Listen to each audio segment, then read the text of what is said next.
Yenə sənsiz keçən ömrüm, Qadın döşü bit. yaşayıram həyatın qəmli bölümü. Çox heyf.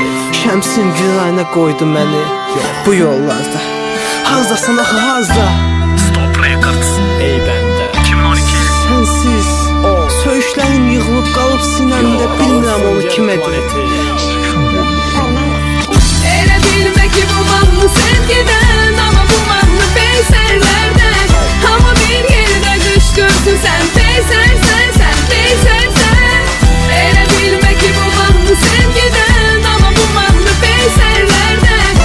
Ama bir yerdə qışqırsın sən peysərsən, sən peysərsən. Cətimdə yazın mən nöşət olubdu dəftərlər. Didilər uşaqlar ki mövzumuzdu peysərlər. Mən əvvəlinə bilirdim ki peysər heyvanlardır. Sonradan şir məni meşəyə çağırıb başa saldı. Elə söhbət sağ olsun meşədəcə bağlandı. Məni buraxanda dedi səhv edib insandı. Şəhərə qaydan kimi dedim axtarıb tapacam. Məni poxa salan o alçaq peysəri. Özündə yer qalıbsa sözümü özünə vuracam. Və bu maraqla gecə gəzirdim küçələri. O qədər gördüm sayı yox, özünə təriflənir var yox. Qızı yaşında qızla